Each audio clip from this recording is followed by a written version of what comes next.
দ্বিতীয় সেশনের রেকর্ডটা শুরু করে দিলাম এখন। তো আজকে এরপরে দেখি এরপরে কি আছে।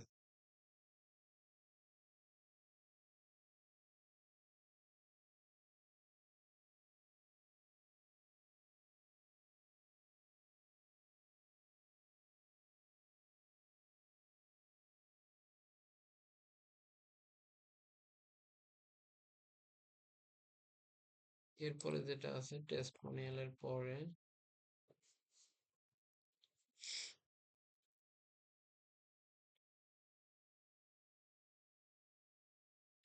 সে ধরেন সোশ্যাল মিডিয়া।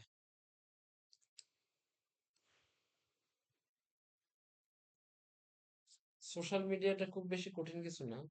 যদি একটা পেজে সোশ্যাল মিডিয়া বা যে কোনো সেকশনে সোশ্যাল মিডিয়া রাখার দরকার হয়, তো সেক্ষেত্রে এভাবে সোশ্যাল মিডিয়া এখানে সোশ্যাল মিডিয়া আইকন ইউজ করা যাবে। আর দেন এখানে হচ্ছে দেন আপনারা এখানে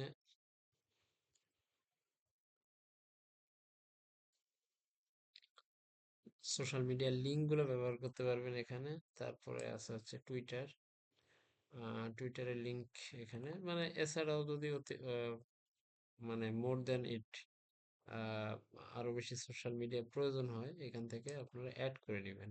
অ্যাড সোশ্যাল মিডিয়া এখান থেকে অ্যাড করে নেবেন। পাশাপাশি শেপটা কেমন হবে, এখানে তিনটা শেপ আছে, একটা হচ্ছে স্কোয়ার শেপ, একটা হচ্ছে রাউন্ডেড শেপ, আর একটা হচ্ছে সার্কেল শেপ। তিনটা শেপ চেঞ্জ করা যাবে। কলাম অটো, অ্যালাইনমেন্ট আমি লেফট বা রাইট, সেন্টার যে কোনো জায়গায় রাখতে পারতেছি।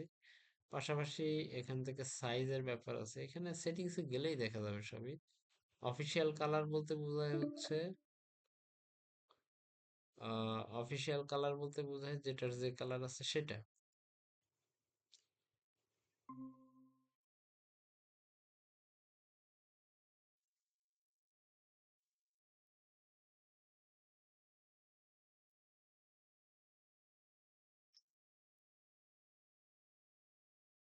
আচ্ছা, শুনতে পাচ্ছেন?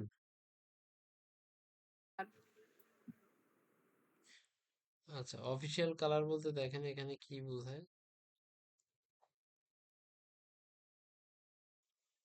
সেটা একটু পাবলিশ করি, অনেকক্ষণ সেভ করা হয় না এটা।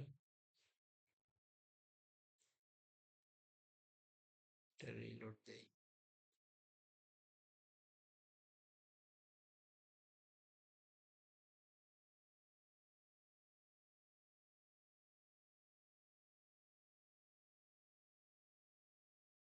আচ্ছা, এখানে দেখেন অফিসিয়াল কালার বলতে বোঝাচ্ছে এটা যে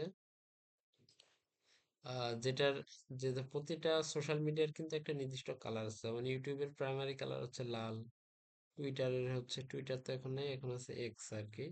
টুইটারেরটা ছিল হচ্ছে আকাশি কালার, ফেসবুকেরটা ছিল ব্লু কালার, মাড ব্লু যেটাকে বলে। ওয়ার্ডপ্রেসেরও অনেকটা ব্লু কালার। তো এভাবে প্রতিটা সোশ্যাল মিডিয়ার যার যে কালার আছে সেই কালার যদি আহ রাখতে হয় সেক্ষেত্রে অফিসিয়াল কালার। আর তারপরে কাস্টম কালার দিয়ে আমরা আমাদের ইচ্ছা মতো কালার, এখানে প্রাইমারি কালার ইচ্ছা মতো কালার দিতে পারি। প্রাইমারি কালার এটা, সেকেন্ডারি কালার এটা দিয়ে দিলাম। বা সেকেন্ডারি কালার দিলে আসলে ফন্ট কালারটাই হবে, ফন্ট কালার আমি হোয়াইট রাখতেছি। তারপরে আইকন হোভার, প্রাইমারি কালার কেমন হবে, হোভার কালার কেমন হবে ইত্যাদি। এখানে বেশ কিছু অপশন আছে, এটা দেখে নেবেন আপনারা। তারপরে এখানে আছে আইকনের সাইজ, ছোট করা বড় করা, প্যাডিং ছোট বড় করা। এখান থেকে পিক্সেলে হবে নাকি আহ, এটা হচ্ছে প্যাডিং এর জন্য। প্যাডিং আমি ধরেন 12 পিক্সেল প্যাডিং দিচ্ছি, আর আইকন সাইজ দিচ্ছি 14 পিক্সেল। লুকটা এমন আসবে, তাই আর কি। তো মূলত এটা হচ্ছে সোশ্যাল মিডিয়ার কাজ করে। সোশ্যাল মিডিয়ার যে অপশনস গুলো আছে আমাদের, সেটার জন্য এটা ব্যবহার করতে হয়। এরপরে আমাদের যে অ্যাডভান্স দেখি কি আছে।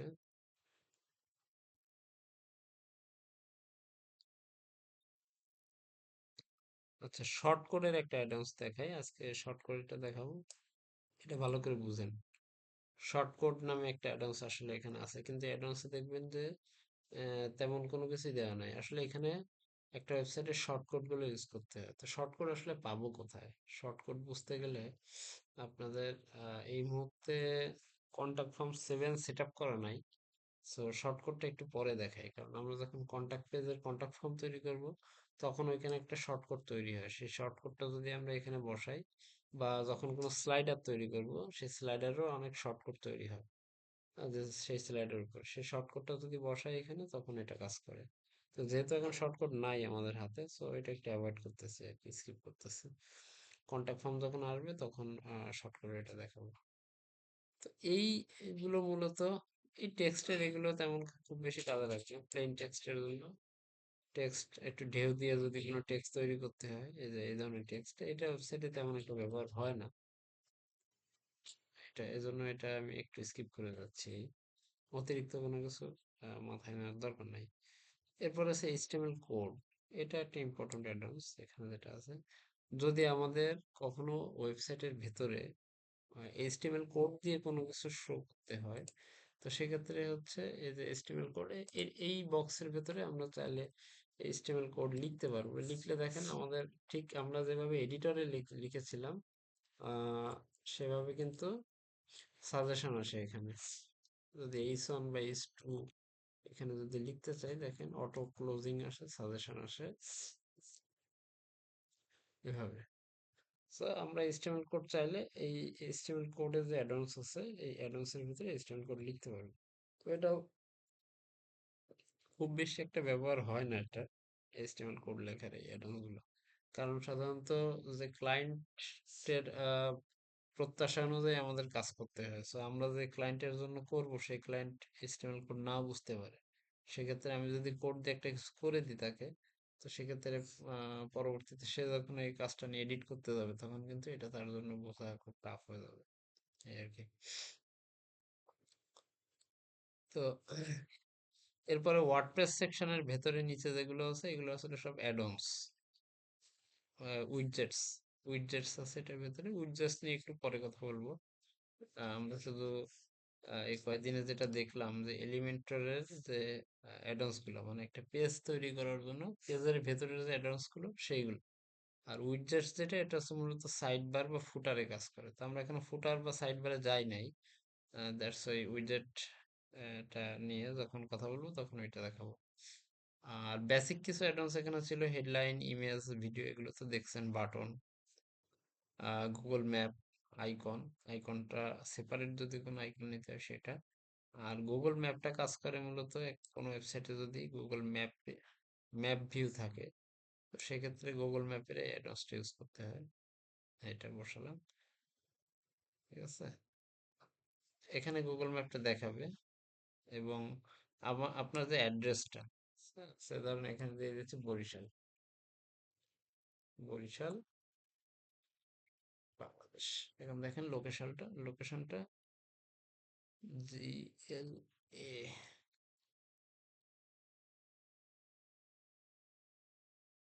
দেখেন লোকেশনটা কিন্তু আমার অ্যাড্রেস দেওয়ার সঙ্গে সঙ্গে এখানে বরিশাল যে লোকেশন সেটার উপরে চলে আসছে। জুম কতটুকু হবে, আমি যদি একটু 12 করতে চাই, জুম দিলে এটা একটু জুম হবে। তা আমি হাইটটা যদি বাড়াতে চাই, ম্যাপের হাইটটা আমি ধরেন হাইটটা 600 পিক্সেল দিচ্ছি। 600 পিক্সেল। দেখেন এটা খুব দারুণ একটা জিনিস গুগল ম্যাপ। আপনি জাস্ট আপনার অ্যাড্রেসটা এখানে লিখবেন, হ্যাঁ, সো অ্যাড্রেসটা এখানে চলে আসবে। আমি এলিফ্যান্ট রোড ঢাকা দিচ্ছি।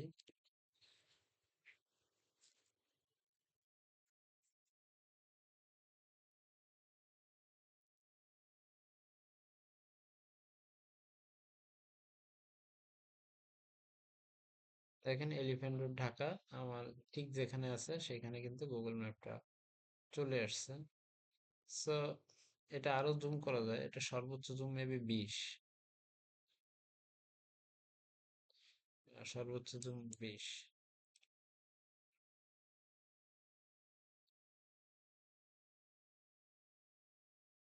এইভাবে হচ্ছে গুগল ম্যাপ, যদি কোনো ক্লায়েন্ট চায় যে আমার এখানে একটা ম্যাপ তুমি অ্যাড করে দাও, তো তখন এইটা দিয়ে গুগল ম্যাপ অ্যাড করতে হয়। এবং এখানে কিন্তু ফিল্টার দিয়ে কিছু কালার ইফেক্টও দেওয়া যায়, চাইলে আমরা ম্যাপের কালারটাকে ঝাপসা করা যাচ্ছে, এই যে কালার গুলো চেঞ্জ করা যাচ্ছে, দেখেন এই ফিল্টার ইউজ করে ম্যাপের কালার চেঞ্জ করতে পারতেছে। সাদা কালো ম্যাপ করতে পারতেছি এখান থেকে। তো বেশ কিছু সুন্দর অপশন এখানে দেওয়া আছে। এই তারপরে হোভারে যদি কোনো ইফেক্ট দেওয়া থাকে, ট্রানজিশন ইফেক্ট, সেটা এখান থেকে দেওয়া যাবে, এই আর কি। তবে গুগল ম্যাপটা সাধারণত কন্টাক্ট পেজ, একটা ওয়েবসাইটে যে কন্টাক্ট পেজ থাকে, কন্টাক্ট পেজে গুগল ম্যাপটা ব্যবহার করা হয় আর কি। এই, তো এই ছিল মোটামুটি আমাদের ফ্রি যে অ্যাডন্স গুলো আছে, সেই ফ্রি অ্যাডন্স গুলো দিয়ে কাজ করার সিস্টেম। তবে অ্যাডন্স এর কিন্তু কোনো শেষ নেই এখানে। অ্যাডভান্স যদি দেখে ভাবেন যে এটাই হয়তো লিমিটেড, এটা দিয়ে কাজ করতে হবে, এটা ঠিক না। এটা লিমিটেড না। আমরা যখন অন্য কোনো থিম ব্যবহার করব প্রিমিয়াম থেকে, এখানে যে অ্যাস্ট্রা থিম ইউজ করা, অ্যাস্ট্রা থিমের অ্যাকচুয়ালি কোনো ফ্রি অ্যাডভান্স, এলিমেন্টারি অ্যাডভান্স এখানে নাই। কিন্তু আমরা যখন কোনো প্রিমিয়াম থিম সেট আপ করবো, সেই প্রিমিয়াম থিমের কিন্তু আরো কিছু এক্সট্রা অ্যাডভান্স থাকে এখানে। বা মার্কেটে কিছু প্লাগইন আছে, যে প্লাগইন গুলা ব্যবহার করে আরো কিছু অনেক সুন্দর সুন্দর অ্যাডন্স, হয়তো সুন্দর সুন্দর ফটো গ্যালারি সেখানে পাওয়া যাবে, অ্যাকোয়াটিক ক্যারোসেল পাওয়া যাবে, তারপর ইমেজ বক্স, আরো সুন্দর ট্যাব মেনু পাওয়া যাবে, সোশ্যাল মিডিয়া বা প্রোগ্রেস বার, মানে এভরিথিং, কাউন্টডাউন, আরো সুন্দর সুন্দর ডিজাইন সেখানে আছে।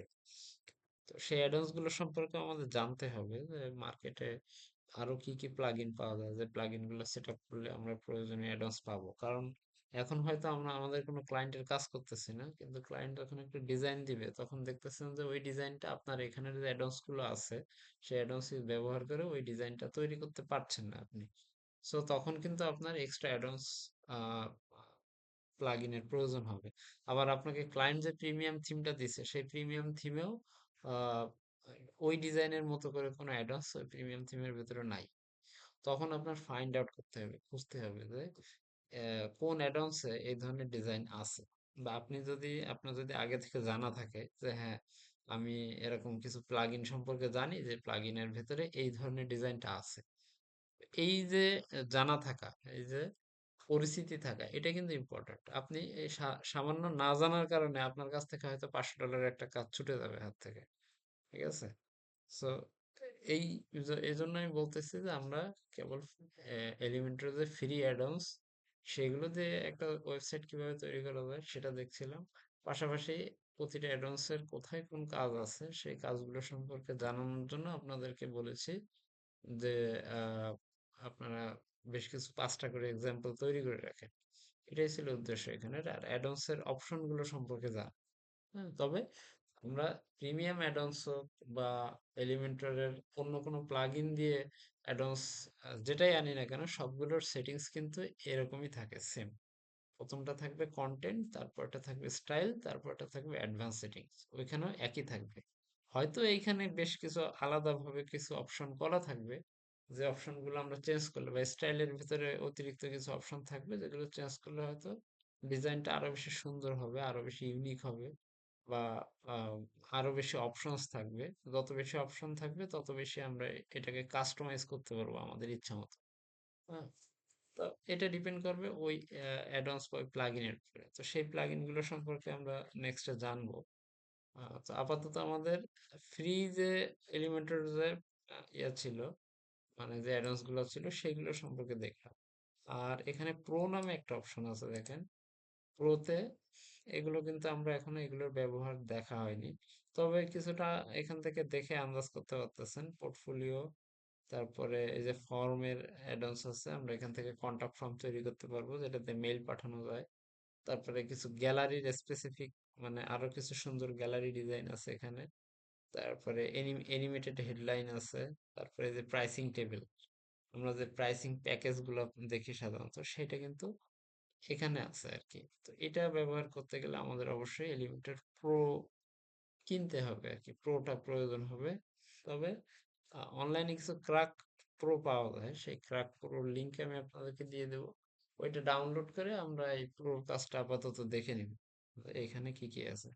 তবে আমি এখন অ্যাডভান্স থেকে একটু বের হতে চাচ্ছি, মানে অ্যাডভান্স থেকে বের হয়ে আমাদের বাকি যে কাজগুলো ছিল অনেকদিন ধরে আমরা প্রায় 3-4টা ক্লাস হয়ে গেছে আমরা শুধু অ্যাডভান্স নিয়ে কথা বলতেছি।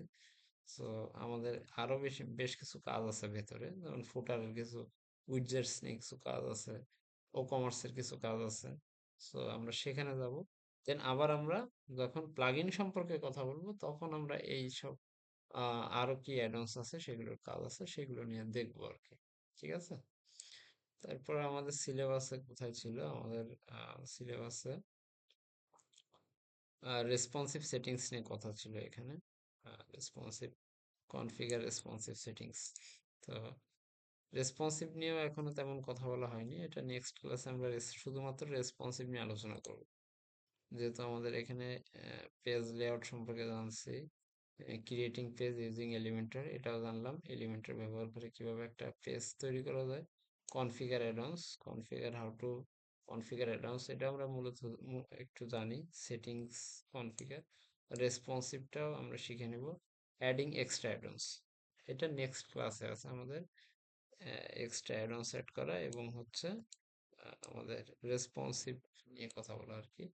অ্যাডভান্সের রেসপন্সিভটা কোথায় ইয়া হয়, কাজ হয় আর কি, বা রেসপন্সিভ অপশনগুলো চেঞ্জ কিভাবে করা যায়। তো রেসপন্সিভ নিয়ে চেঞ্জ করতে গেলে বা বুঝতে গেলে আমাদের আগে পুরোপুরি একটা পেজের ডিজাইন তৈরি করতে হবে।